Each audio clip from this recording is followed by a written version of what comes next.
Ce que je te demande, c'est de prendre une seconde pour t'abonner et liker la vidéo. Ce que je te demande, c'est de prendre une seconde pour t'abonner et liker la vidéo. Ce que je te demande, c'est de prendre une seconde pour t'abonner et liker la vidéo. Shalom, shalom, bien-aimés. Nous saluons le peuple de Dieu de partout, les saints. Vous qui nous suivez, si place ici à Kolosi, à Kinshasa, au Congo-Brazzaville, à Lubumbashi, tous les enfants de Dieu, nos bien-aimés dans le Seigneur, nous vous saluons au nom de Jésus.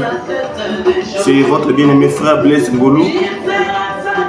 Et on est toujours là dans notre émission Affermissement. Et ce soir, on est avec le frère Yves, on est qu'à deux. Parce que le frère qui devait présenter l'émission, comme d'habitude, le frère Jéréel, il est un tout petit peu occupé. C'est pourquoi on est qu'à deux. Et je pense que c'est pour la gloire de Dieu. Partagez la vidéo, likez. N'hésitez pas à poser même des questions en bas de l'écran. Et que le Seigneur vous bénisse abondamment. Avant toute chose, nous commençons par une courte prière. Étant enfant de Dieu, nous devons d'abord prier. Prions. Éternel grand Dieu, nous te disons merci, nous bénissons ton Seigneur. Merci pour ta grâce, merci pour ton amour, merci pour ta bonté. Nous recommandons ce moment entre tes mains. Nous voulons partager autour de ta parole. Guide-nous, Seigneur de gloire, conduis-nous, Seigneur de gloire. Parce que sans toi, Jésus, nous ne pouvons rien faire. Recommandons même ceux qui nous suivent, nous mettre entre tes mains pour ça. Que ta grâce, ton amour nous s'érapande. Nous avons ainsi prié par le nom de Jésus-Christ. Nous disons, merci Jésus-Christ. Amen. Sans plus tarder, nous courons derrière le temps. Nous voulons d'abord lire notre écriture de base, là où nous avons tiré notre thème. Ça fait un bon bout de temps que nous sommes en train de partager autour de ces grands thèmes les éléments de la doctrine. Et on a tellement évolué. Et ce soir, nous continuons encore, je pense que c'est la deuxième intervention, sur notre sous-sujet qui est la doctrine de l'imposition des mains. Lisons d'abord notre écriture. Je suis dans Hébreux.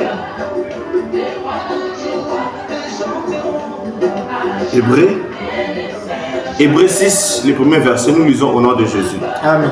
C'est pourquoi, laissons les éléments de la parole de Christ, tendons à ce qui est parfait, sans poser de nouveau le fondement du renoncement aux œuvres mortes, de la foi en Dieu, de la doctrine des baptêmes, de l'imposition des mains, c'est là où on est, de l'imposition des mains, de la résurrection des morts, et du jugement éternel. Je pense qu'on a tellement évolué pour ceux qui nous suivent presque tout le temps. Nous avons d'abord commencé par expliquer c'est quoi la doctrine de Jésus-Christ, qui est la sainte doctrine. C'est quoi aussi les fausses doctrines, la doctrine des hommes, la doctrine des démons, la doctrine des Nicolaïtes. On a eu à parler là-dessus, on a touché les renoncements aux œuvres mortes, on a touché la foi en Dieu, la doctrine des baptêmes. Et présentement, nous sommes sur la doctrine de l'imposition des mains. Alors, je vais d'abord accorder le temps à frère Yves. Il va faire un petit rappel, il va dire quelque chose avant d'entrer dans le vif du sujet.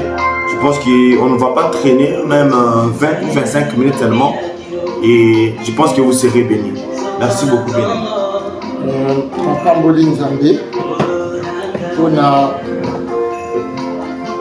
Nous oyo epesameli biso tolobela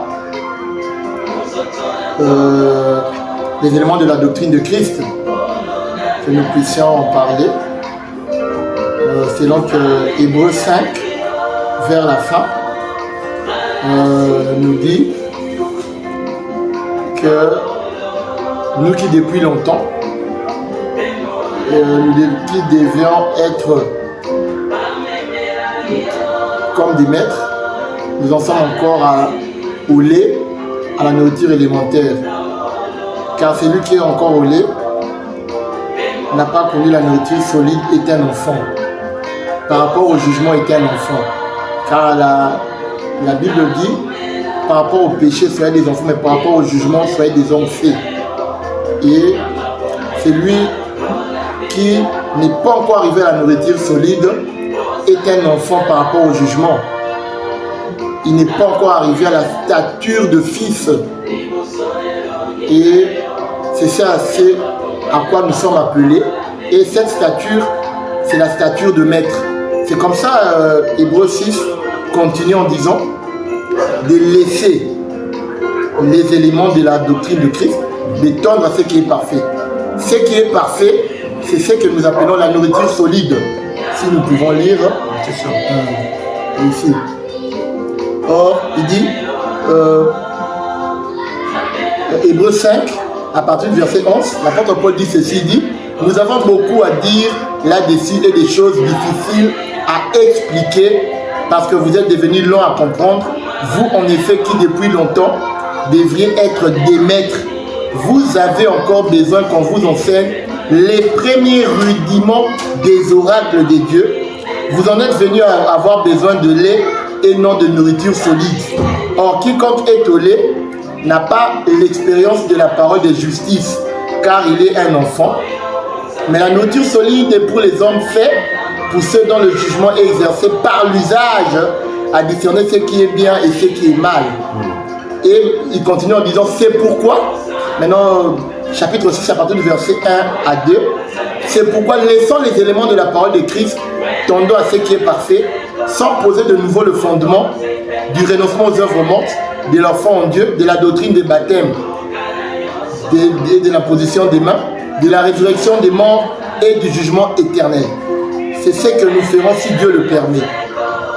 Alors pour ceux qui ne nous suivent pas, et si c'est pour la première fois que vous nous suivez, j'ai voulu lire le chapitre 5 vers la fin, à partir du verset 11 jusqu'au verset 14, pour signifier que la nourriture solide, c'est ce qu'on appelle le parfait. Tendre vers ce qui est parfait, c'est tendre vers la nourriture solide. Les premiers rudiments de la doctrine de Christ, c'est ce que nous appelons la parole élémentaire, la doctrine, les éléments de la parole de Christ. Ce sont les premiers rudiments. Le renoncement aux œuvres mortes, la foi en Dieu,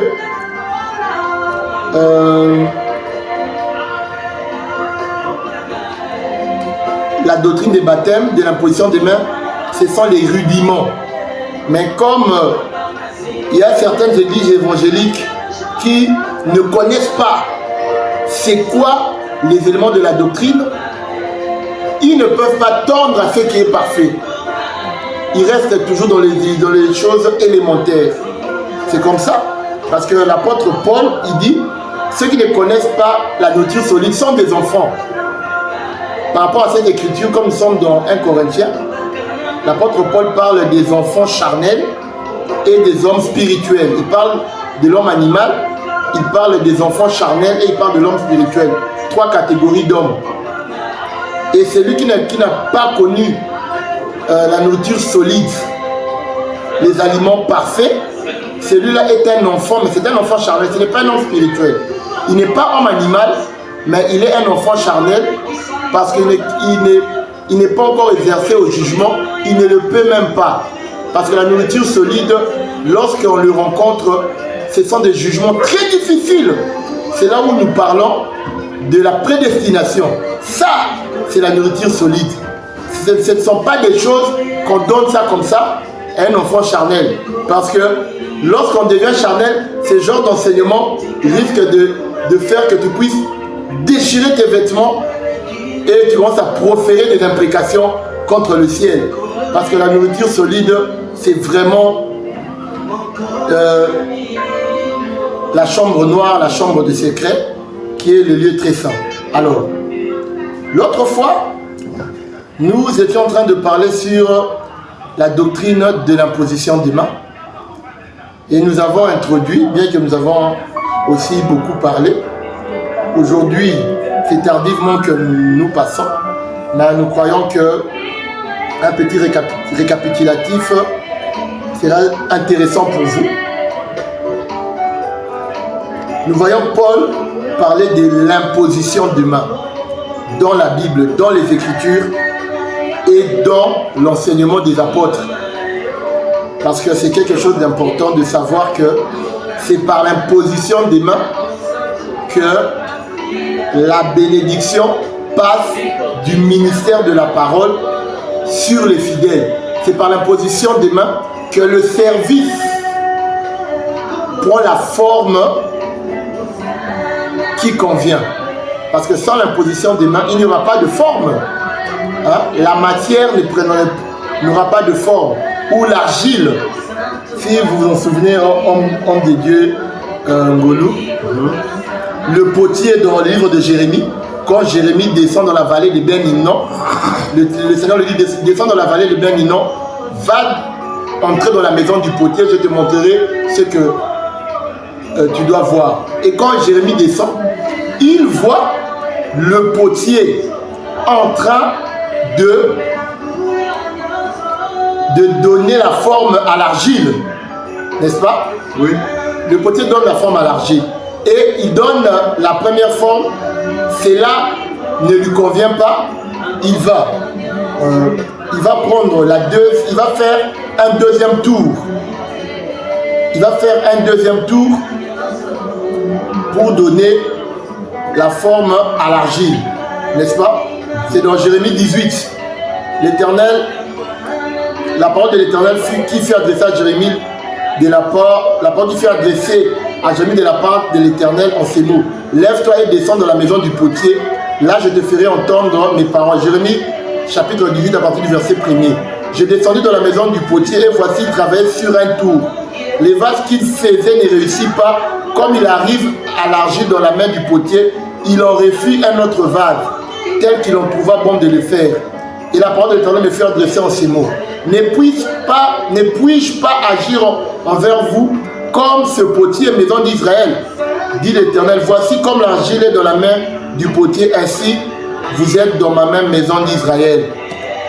L'argile ou la boue, qu'on dit potopot en lingala, l'argile qui est la terre mélangée avec de l'eau, une catégorie de terre, une terre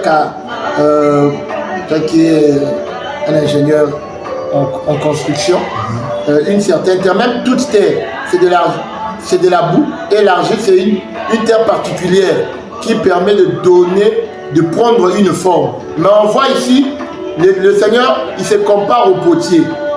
Il dit que Dieu, pour donner la forme, il s'est fait appeler le potier. C'est comme ça aussi Moïse, lorsque l'Éternel avait taillé les pierres sur la montagne, lorsque Moïse est descendu avec les pierres des 10 commandements, il va briser les pierres qui ont été taillées et écrites avec le doigt de Dieu.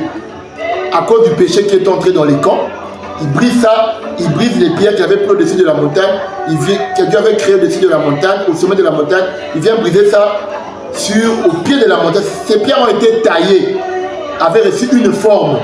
C'est que ces tablettes de pierre n'étaient pas informes et vides, parce qu'au commencement la terre était informe et vide. Le troisième jour, la terre a pris la forme.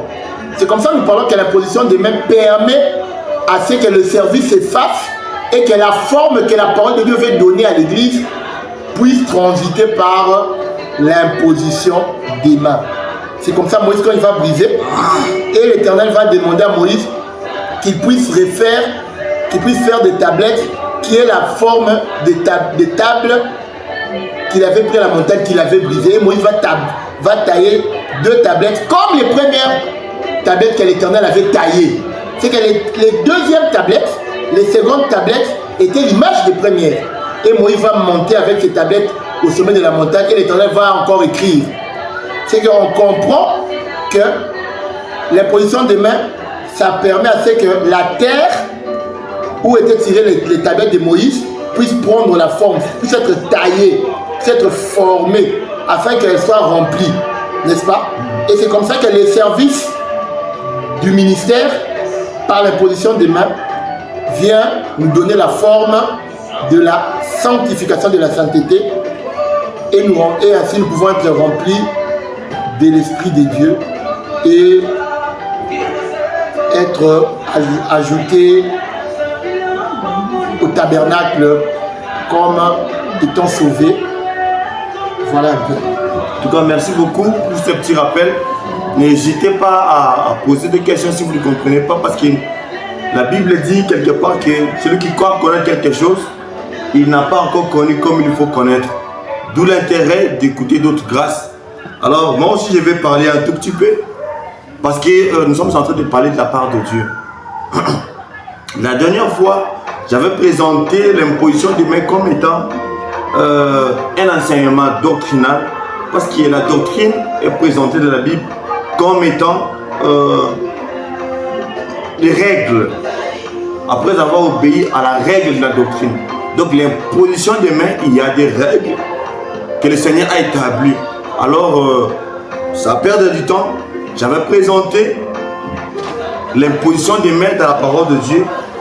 On est dans Genèse 48, le verset 14.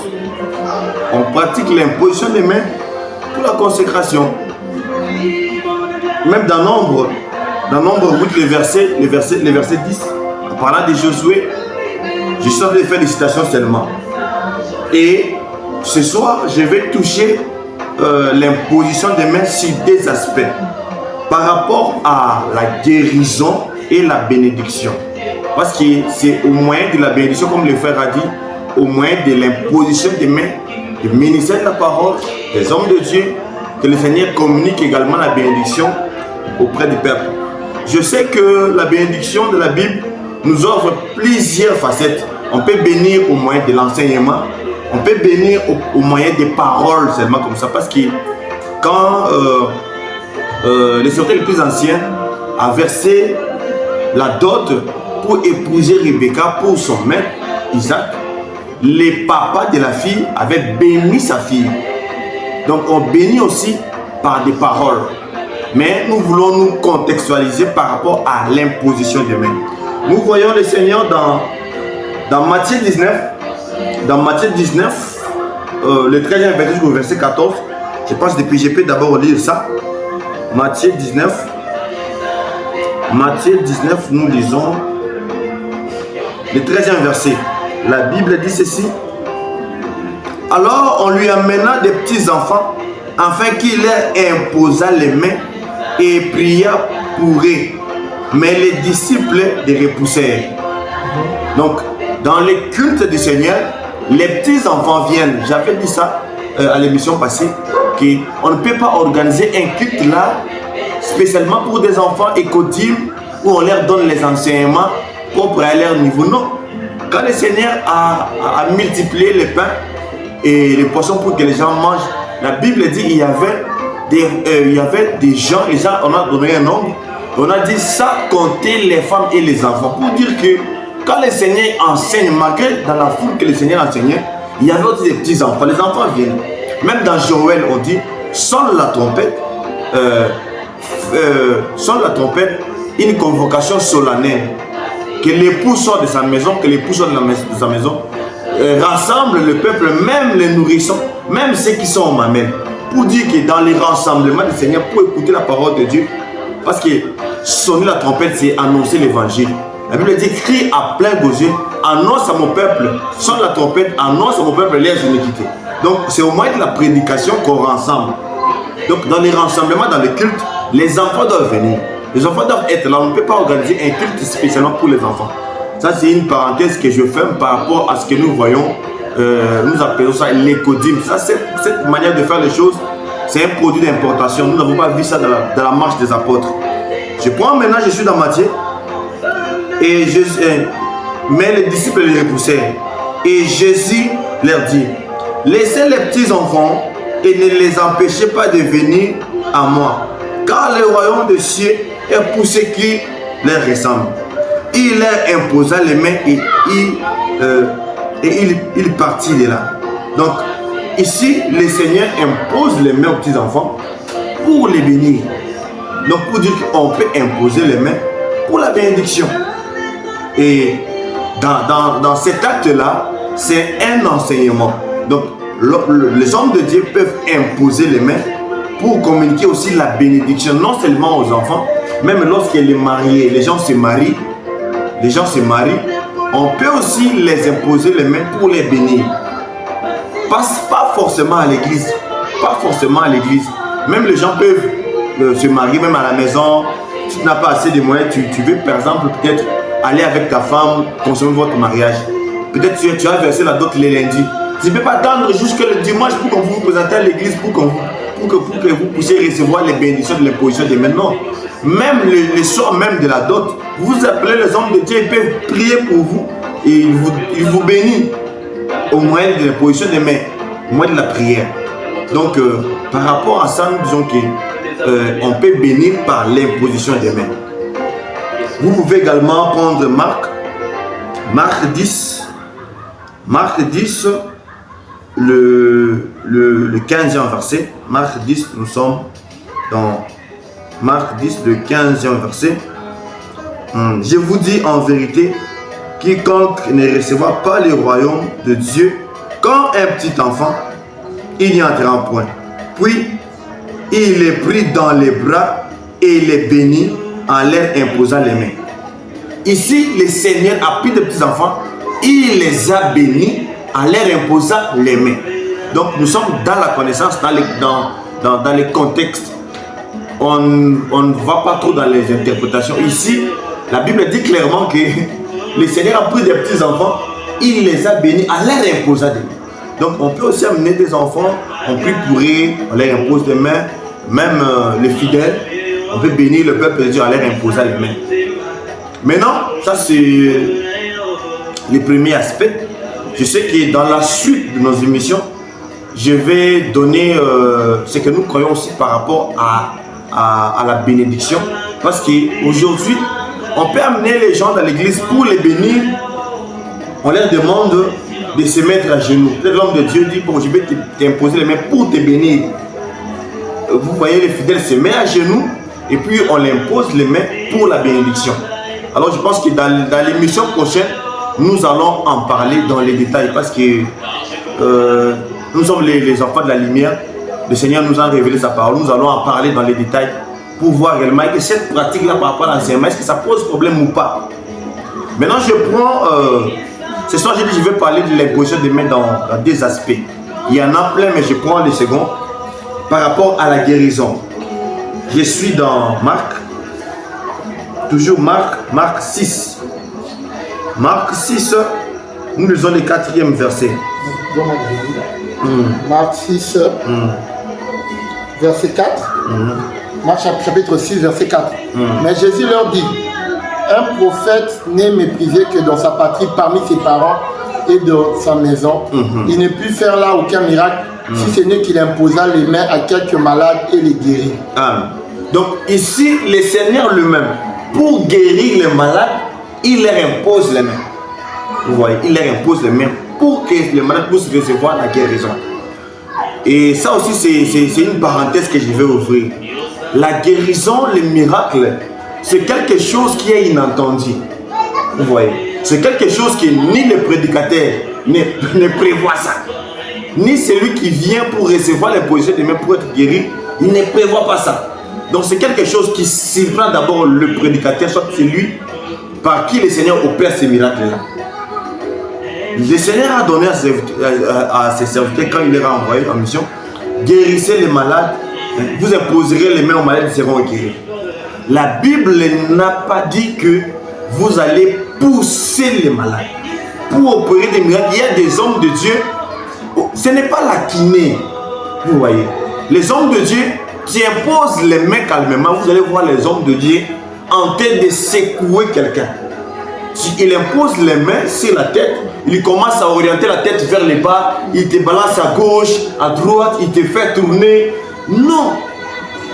Cette manière de faire les choses, nous n'avons pas vu ça. Parce que Dieu, quand il impose, quand il opère un miracle, ça surplomb déjà. C'est la puissance de Dieu. Ça n'a rien à voir avec le physique.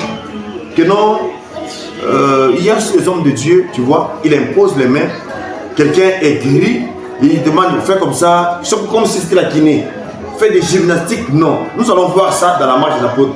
Dans leur temps, quand ils ont opéré des miracles, quand le Seigneur a opéré des miracles dans la main des apôtres, ça s'est passé comment?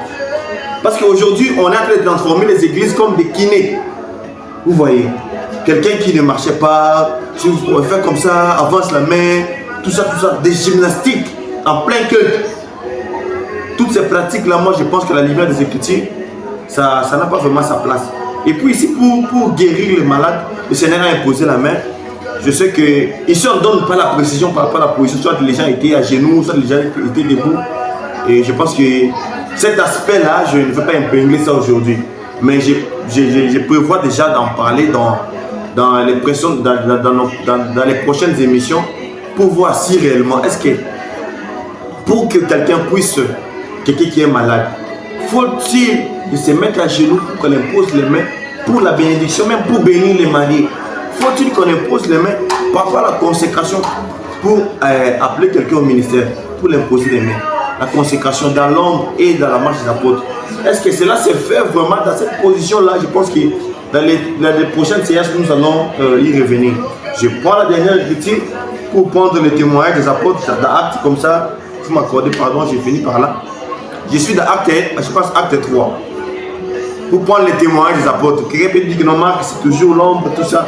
Pouvez-vous lire Marc 6, Luc 4, même Marc 7, le verset 32. Mais, bon, non, je termine par dans le témoignage des apôtres. Des apôtres. Acte, je pense Acte 3. Acte 3, le premier verset. Acte 3, le premier verset, attends, je prends. Nous lisons la dernière écriture, après notre intervention. Acte 3, le premier verset. Un après-midi, Pierre et Jean montaient au temple pour la prière de 3 heures. Attends, je change de version parce que celui-ci est un peu trop français.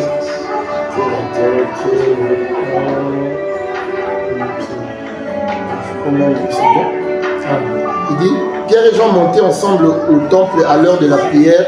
C'était la 9e heure. Il y avait un homme boiteux de naissance qu'on plaçait tous les jours à la porte du temple appelé la Belle, pour qu'il demandât l'aumône à ceux qui entraient dans le temple. Voilà. Cet homme, voyant Pierre et Jean qui allaient entrer, leur demanda l'aumône. Pierre, de même que Jean, fixa les yeux sur lui et dit, regarde-nous. Et il le regardait attentivement, s'attendant à recevoir de quelque chose. Voilà. Alors Pierre lui dit, je n'ai ni argent ni or, mais ce que j'ai, je te le donne au nom de Jésus-Christ de Nazareth. Lève-toi et marche. Et prenant par la main droite, voilà. Il le fit lever. Au même instant, ses pieds et ses chevilles devinrent fermes. D'un saut, il fut debout et il s'est mis à marcher. Voilà. Je termine le verset 8 seulement. Et il s'est mis à marcher. Il entra avec eux dans le temple, marchant, sautant et louant Dieu. Par un pas, il le fit sauter. Ce n'est pas de la kiné. Voilà. N'est-ce pas de la kiné ici? Je vais parler. Okay. Tout le monde le fait marcher et louant Dieu. Voilà. Ici, les hommes de Dieu, le Seigneur a opéré un miracle. Ici, je parle des apôtres. Le Seigneur a opéré un miracle dans la marche des apôtres. Il y a un homme qui était boiteux de naissance. Vous voyez, boiteux de naissance. L'apôtre l'a étendu sa main. Et puis, il a levé, il a levé le monsieur. Et d'un coup, ses chevilles, ses pieds étaient devenus fermes. Et on n'a pas dit que soit les hommes de Dieu ont fait des gymnastiques. D'un seul lui-même, la personne, c'était la puissance de Dieu. Il a bondi et puis il s'est mis à sauter, à marcher, louant Dieu. Quelqu'un peut être malade, tu l'imposes les mains, Dieu peut déclencher une puissance, la personne peut sauter, peut bondir et il tombe. Vous voyez, c'est la puissance, c'est la manifestation de la puissance de Dieu. Mais nous, on est contre cette pratique-là. Vous voyez quelqu'un qui est malade, lève la main, descend, fait des gymnastiques. Vous voyez l'homme de Dieu, il tient la main, il commence à secouer comme si non. Vous voyez, l'Éternel opère des miracles, ça surprend même celui par qui les miracles arrivent, même celui qui est dans une situation qui a besoin de recevoir les miracles. Et puis, un homme ne peut pas dire, bon, venez, vous allez vivre les miracles, venez, non. Les miracles, c'est Dieu qui l'opère et ça surprend même un prédicateur, ça surprend même celui par qui il reçoit cette imposition des mains là. Et je pense que dans les séances prochaines, nous allons aussi donner quelques détails par rapport à l'imposition des mains. Parce que quand le Seigneur a ordonné, allez faire de toutes les nations et disciples, voici les miracles qui accompagneront ceux qui rentrent en moi. Ils chasseront les démons, ils imposeront les mains aux malades, ils seront guéris. Donc l'imposition des mains, même infidèle, celui qui a créé la parole de Dieu, si ton enfant est malade à la maison, c'est normal d'appeler les hommes de Dieu, mais toi aussi étant enfant de Dieu qui est converti, tu peux aussi imposer les mains à ton fils, à ton mari, à ton frère, à quelqu'un qui est malade, tu lui imposes les mains pour qu'il puisse recevoir la guérison s'il est malade. Parce que c'est une recommandation que le Seigneur a accordée aussi à tous ceux qui ont cru à sa parole. Mais je sais que nous allons donner une particularité parce que la recommandation, elle est d'abord premièrement ministérielle. Mais nous allons donner le détail dans les séances prochaines. Ok, je vais rentrer dans la bénédiction parce que nous voyons, parce que comme le frère, le bien-aimé frère homme de Dieu, Blaise Ngolo a dit, l'imposition des mains est d'abord ministérielle, bien que le Seigneur a déjà prévu pour nous qui allons croire en son nom, que nous imposerons les mains aux malades et les malades seront guéris. C'est que là, tout croyant peut imposer les mains aux malades et prier afin que le Seigneur visite par la guérison. Voilà. Il est écrit dans le psaume 133, « Oh, qu'il est doux, qu'il est agréable aux frères de demeurer ensemble, aux bien-aimés de demeurer ensemble, car c'est comme l'huile qui descend sur la tête, sur la barbe d'Aaron, qui descend jusque sur le bord de ses vêtements. C'est comme la rosée de l'Hermon qui descend sur les montagnes de Sion, car c'est là que le Seigneur dépose la bénédiction, la vie pour l'éternité. » Lorsque le diacre Philippe, qui plus tard deviendra évangéliste Philippe, qui était l'un des 7 diacres, qui était l'un des 7 comme le cher médecin Luc, qui a écrit l'évangile de Luc, aimait bien l'écrire. Lorsque le diacre Philippe a prêché à Samarie, dans la ville de Samarie, il a baptisé les gens qui avaient cru à l'évangile, il a chassé les démons, opéré des miracles. Lorsque l'église de Jérusalem a entendu parler, il a envoyé les apôtres. Et les apôtres sont venus. L'église de Jérusalem avait envoyé, c'est bien écrit, c'est dit que c'est l'église de Jérusalem qui a envoyé. Ils ont envoyé les apôtres Pierre et Jean. Quand Pierre et Jean sont venus, ils ont commencé à imposer les mains aux nouveaux disciples, avec ceux-ci reçoivent le Saint-Esprit. Reçoivent l'Esprit. C'est comme ça que Simon Bar Jésus va voir que non, les gens recevaient l'Esprit par l'imposition des mains. C'est comme ça que j'ai parlé du problème de la bénédiction et de l'Éternel qui est un potier. Parce qu'il est écrit, je n'ai pas les versets avec moi, que Dieu, que nous sommes des vases d'argile. L'Éternel Dieu est notre créateur. Que le vase ne dit pas au potier que tu n'as pas de main. De même, une créature ne peut pas dire à Dieu, comme le vase d'argile dit au potier que tu n'as pas de main. Ou que la créature dit au créateur, tu n'as pas de volonté. Parce que c'est par la volonté que Dieu avait pris la boue, il avait pris la poussière arrosée. La terre a été arrosée, puis dans Genèse 2, quand la terre est arrosée, puis l'Éternel va prendre la poussière qui est arrosée, il donne la forme et puis il souffle. C'est comme ça. Ici, on voit lorsque les Samaritains ont cru à l'évangile, ils ont entendu l'évangile, parce que pour recevoir, il faut d'abord écouter.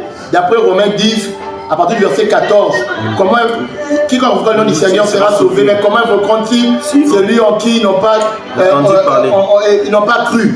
Et comment croiront-ils s'ils n'ont pas entendu parler? Comment entendront-ils parler s'il n'y a pas des gens qui prêchent? Et comment y aura-t-il des gens qui prêchent qui ne sont pas envoyés? C'est que le schéma de la foi, le schéma du salut, et Zalara Moulaï, et pas Nzambe, et pas la biso, et Zalara simple. C'est-à-dire que biso tovandaki, si j'ouvre une brèche, biso tovandaki na boko kwa ma famille na biso.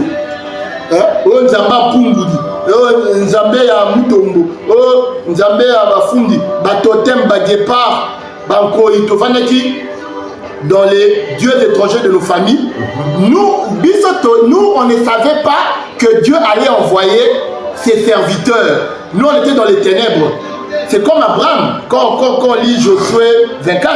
Josué dit qu'Abraham dit à Israël, vos pères, Térak, père de Nacor et père d'Abraham, habitaient de l'autre côté du fleuve, et ils priaient d'autres dieux, ils priaient des idoles. Et l'Éternel est venu, il a pris votre père Abraham, il a fait traverser le Jourdain, et il a fait traverser le fleuve, il a mis de ce côté-ci du Jourdain, et il a multiplié, il a béni et donné Isaac. C'est que Abraham ne savait pas que l'Éternel allait lui appeler, mais l'Éternel lui-même il savait que je vais appeler Abraham, je vais lui faire sortir de l'idolâtrie de son père Nacor, de son père Térak. c'est comme aussi nous, on ne savait pas qu'on allait, l'évangile allait venir chez nous. C'est que la prédestination, c'est Dieu qui connaît. Ouais. Qu'un jour, l'évangile doit venir à Kinshasa. Je vais sauver les Kinois qui sont là-bas. Je vais sauver les Coloésites qui sont ici à Lualaba, qui sont là-bas à Poto. Donc, nous, on ne savait pas, nous, les païens, mais l'évangile est venu. Donc, alors, ce que je suis en train de dire, c'est que quand cet évangile-là vient, comme c'est arrivé à Samarie, ils ont cru à la parole. Maintenant, ils devaient être scellés. Parce qu'après avoir cru, l'apôtre Paul dit que vous avez été scellés du Saint-Esprit. C'est que le baptême du Saint-Esprit, ou le scellement, c'est le scellement. Et c'est par l'imposition des mains que les apôtres, ou les ministres de la parole aujourd'hui, les apôtres et les ministres de la parole, scellent les enfants de Dieu qui reçoivent la parole. C'est qu'elle impose. Quand je voulais parler de la bénédiction. C'est comme ça que j'avais choisi le potier pour montrer que lorsque le potier fait le premier tour avec l'argile, cela ne marche pas bien. Ça, c'est le premier tour, c'est le premier Adam, le premier homme, l'homme animal, qui n'a pas réussi à faire la volonté de Dieu. Il faut maintenant que le potier fasse le deuxième tour. Le deuxième tour qu'il fait avec la main, c'est la prédication, parce qu'il est écrit, qui a cru à notre prédication dans Jean 12. Jean, il dit que tout ceci arrive afin de s'accomplir ce qu'avait dit le prophète Isaïe, qui a cru à notre prédication, à qui le bras de l'Éternel s'est-il révélé. C'est que lorsque le bras du potier travaille l'argile pour le deuxième tour, c'est dit que le bras du potier, les mains là qui touchent, c'est la prédication. Vous comprenez? C'est toujours l'imposition des mains. Mais là maintenant c'est Dieu lui-même, parce qu'il dit que les paroles que je vous ai dit sont esprit et vie, d'une manière spirituelle, par la prédication, il impose les mains. Mais maintenant, les ministres de la parole, comme les apôtres, ils étaient venus à Samarie, ils doivent maintenant, il y a le terme là qu'on dit, ils doivent maintenant imposer le cachet. Ils doivent authentifier. Donc, c'est comme les secrétaires du roi Assuérus. Ils devaient mettre les cachets. Lorsque le roi met son cachet, même le roi de Mède de Perse, lorsqu'il met son cachet, les grands du roi doivent venir aussi mettre leur cachet. Parce que c'est le roi Darius qui leur envoie de mettre aussi leur cachet. Voyez-vous? C'est pour authentifier, n'est-ce pas? C'est pour authentifier que non, le travail, l'œuvre est accomplie sur le vase, sur l'argile, que l'œuvre est accomplie. Maintenant, on certifie. Cette certification, c'est comme le 7e jour, c'est un parachèvement. Vous voyez, c'est comme ça que les apôtres doivent imposer, même pour que les gens reçoivent l'esprit, parce qu'ils ont reçu la parole. C'est que la première imposition des mains, c'était la prédication. Lorsqu'ils ont prêché, le bras de l'Éternel a scellé, a donné la forme à l'esprit de l'homme. Maintenant, l'homme qui est le serviteur, il vient avec sa main. Maintenant, il impose aux habitants de Samarie. Le bras de l'Éternel, c'est la prédication. Comme Jean est en train de lire Ésaïe le prophète, de Ésaïe 63. Ésaïe, ça dans le chapitre 63. Qui a écrit notre prédication, à qui le bras de l'Éternel s'était révélé. Lorsque les serviteurs lorsque le diable Philippe a prêché, les serviteurs de Dieu prêchent, le bras de l'Éternel vient faire travailler notre esprit pour donner la forme. C'est déjà une imposition des mains. C'est comme ça que j'ai parlé du potier. Et puis maintenant, les serviteurs de Dieu, eux-mêmes, ils viennent encore imposer les mains. Ils viennent certifier, authentifier, mettre le cachet. Lorsque le roi Darius avait jeté Daniel dans la fosse aux lions, même à l'époque d'Esther et de Mardochée, le roi Darius avait mis son cachet lorsqu'on a fermé la fosse aux lions. Et les grands du roi ont aussi mis leur cachet afin que selon la loi des Mèdes et des Perses, que rien ne soit changé. Vous voyez? Aussi, quand les lettres du roi Cyrus ont été écrites par les secrétaires, on a donné à Mardochée l'anneau du roi. Mardochée va maintenant cacheter. Il va se cacheter, il va sceller les différentes lettres. Afin que, selon la loi des Mèdes et des Perses, parce que le roi Cyrus c'était le roi des Mèdes et des Perses, que ces lettres-là, la vie du roi, les ordres du roi, les ordonnances du roi ne soient pas changées, que ça soit exécuté. Même le roi lui-même ne va pas les changer. C'est comme ça que nous disons aussi que la parole de Dieu, c'est toute une ordonnance. D'après le psaume 147, Il a dit qu'il avait sa parole à Jacob, ses lois et ses ordonnances à Israël. Il n'a pas fait de même à l'égard de toutes les nations. Ils ne connaissent pas sa parole. Et c'est l'apôtre Paul va venir dire maintenant pour l'Église. C'est-à-dire que d'abord, là dans le psaume, nous les nations, on n'avait pas la parole de Dieu. La parole de Dieu, ce sont des ordonnances. Donc ce sont des ordres, il faut obéir. Et maintenant l'apôtre Paul va dire dans 1 Corinthiens 14, il va dire que celui qui croit être inspiré, qui croit être prophète ou inspiré, croit que ce que moi Paul j'ai écrit, hein, c'est un commandement du Seigneur. Donc ceux qui te disent que tu es prophète, oh Nasakolaka, oh je prophétise, oh j'ai des visions, l'enseignement des apôtres c'est un commandement du Seigneur. Et puis Paul dit quelque part encore par rapport au voile chez la femme, il dit c'est ainsi que moi Paul j'ordonne dans les églises. C'est que l'enseignement des apôtres c'était une ordonnance apostolique. Parce que la Bible dit que le premier homme avait désobéi, mais le dernier Adam a obéi. Vous voyez? C'est comme ça il dit que je vous ai donné que notre bien-aimé ministre Epaphras vous a donné la parole selon les instructions d'après lesquelles vous devez marcher. Donc quand les instructions viennent et que nous croyons aux instructions, lorsque nous croyons aux instructions de Dieu, maintenant, ces instructions-là, qui est l'évangélisation, qui est la prédication, c'est une main. C'est le bras de l'Éternel, c'est une main. Donc Dieu maintenant te donne une seconde forme. C'est le second homme. Hein? On dit que comme il y a eu le premier homme, il y a eu maintenant le second homme. Comme il y a eu le premier Adam, il y a le dernier Adam. Donc quand il donne le deuxième tour, c'est le deuxième Adam. C'est le second tour là, c'est le second homme qui nous donne par la parole. Ouais. Et lui-même il vient avec sa main qui est la parole, la main de Dieu, qui n'est pas trop cool pour agir. L'Éternel va nous donner la forme. Parce qu'avant, il est écrit que la main de Dieu n'est pas trop cool pour agir, mais ce sont vos péchés qui vous éloignent de l'Éternel, qui mettent une distance entre vous et votre Dieu. Mais, Ésaïe 53 dit que la main de Dieu était venue au secours de Dieu pour sauver les hommes, pour se mettre à la brèche. Et cette main-là, on appelle ça la prédication de Jésus. D'après Ésaïe, Jean l'a dit. Et c'est une main, c'est le bras, c'est une main, ça donne la forme à l'esprit. Et le serviteur de Dieu vient mettre maintenant le cachet, comme j'ai dit dans l'ombre, à l'époque de Daniel, à la loi des Mèdes et des Perses, même à l'époque d'Esther, toujours selon la loi des Mèdes et des Perses, quand le roi met son cachet, la décision, l'ordonnance du roi est irrévocable. Quand le roi met son cachet et les grands du roi mettent leur cachet, leur décision est irrévocable. Le roi, comme étant Jésus, c'est les grands qui viennent mettre les cachets sur l'ordonnance du roi, c'est ça les serviteurs. Et ce cachet, c'est ça l'imposition des mains. Voilà pourquoi les Samaritains ont reçu l'esprit, parce qu'ils avaient cru à la prédication, d'après Jean 12, et maintenant, ils doivent maintenant recevoir l'imposition des mains qui est matérielle, visible de ces serviteurs. Et c'est comme ça, les enfants dans Marc 6, où Jésus, Marc 10, 15 à 16. Marc 6, verset, non c'était... Marc 10, 15 à 16. Marc 10, 15 à 16.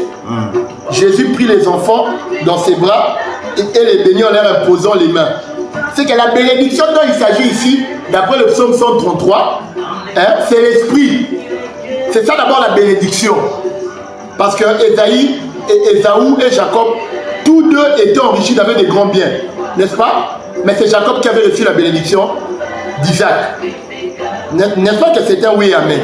C'est que la bénédiction, c'est là où les frères sont rassemblés autour, qui se sont rassemblés au nom de Jésus, parce que 2 ou 3 sont venus en mon nom, Jésus, je suis au milieu d'eux. Et aujourd'hui, Dieu tire d'entre les peuples, d'entre les nations, un peuple qui porta son nom. Acte 15. N'est-ce pas? C'est que nous qui portons le nom de Dieu, là 2 ou 3 sont réunis au nom de Jésus. Alors quand on est réunis, on a nous les frères, nous nous assemblons au nom de Jésus. L'esprit descend, c'est la bénédiction. Cette bénédiction qui vient par le ministère. Le ministère, lorsqu'il prêche, il doit, lorsque le ministère fait son service, les hommes de Dieu font le service dans le ministère, ils doivent venir maintenant imposer des mains physiquement. Parce que la parole de Dieu, c'est aussi une main.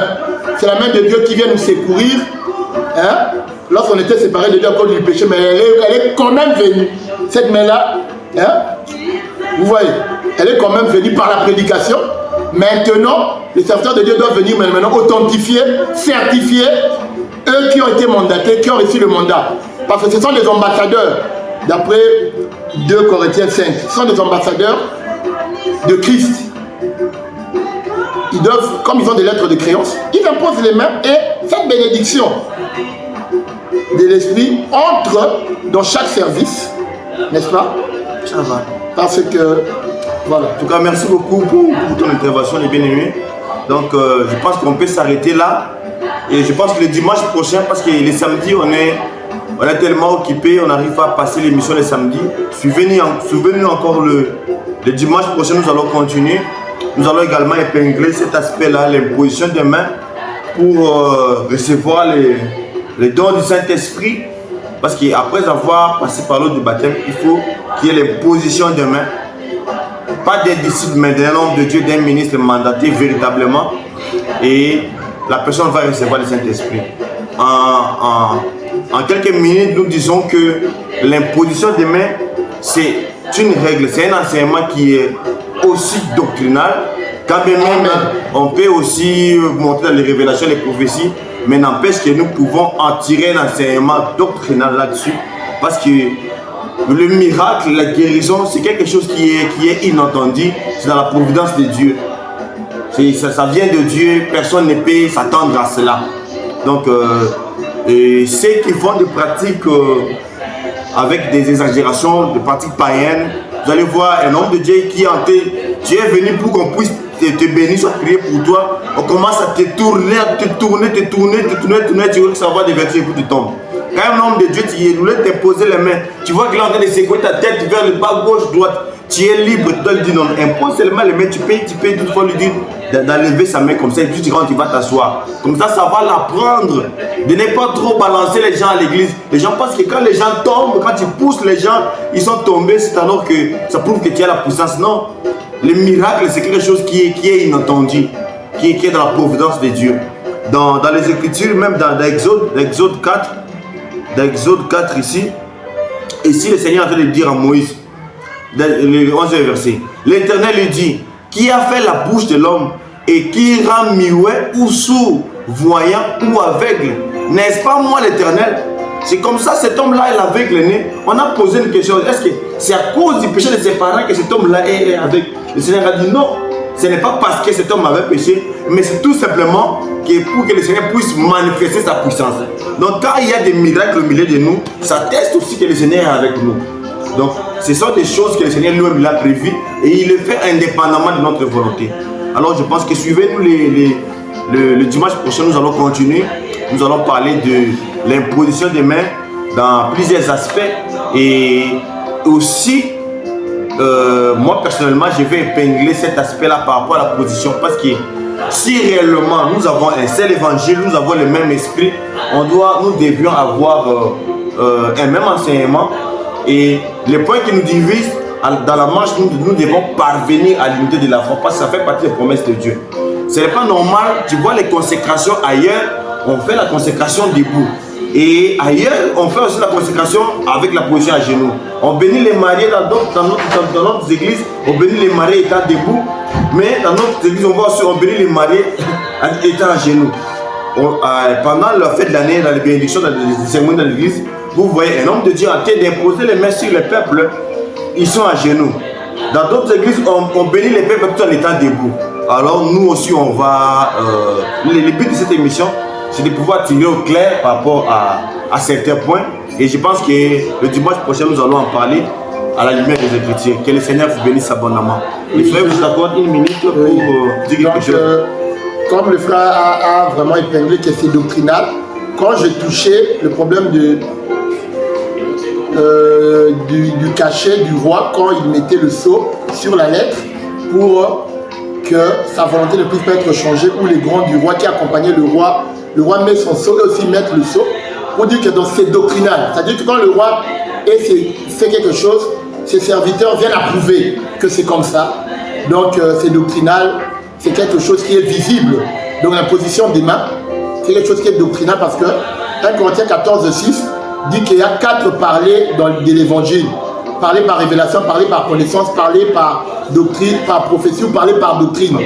Et le parler par doctrine, l'évangile doctrinal, c'est cet évangile qui nous dit d'aller à l'église, d'entrer dans l'eau pour nous faire baptiser au nom de Jésus. Et au Shamashia, au nom de Jésus-Christ, Jésus-Christ, nous, on entre dans l'eau, on doit nous imposer les mains pour recevoir le Saint-Esprit, on doit nous imposer les mains pour la guérison. Donc ça dit que l'évangile doctrinal, c'est la partie visible de l'iceberg.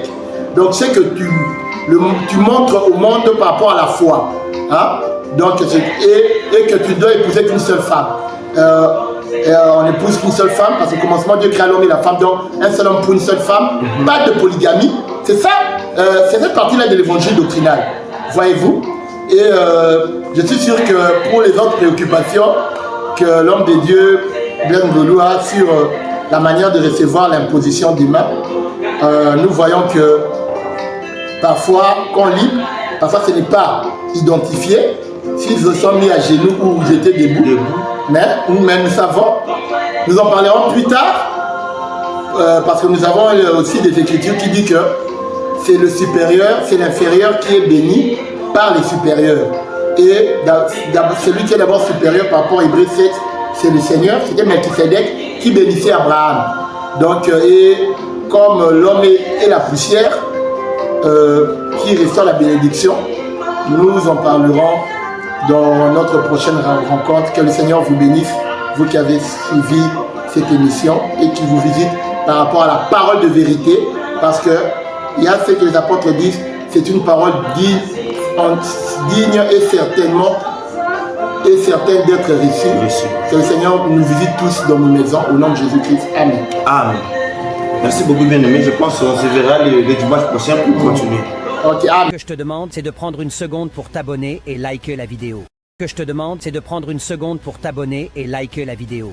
Ce que je te demande, c'est de prendre une seconde pour t'abonner et liker la vidéo.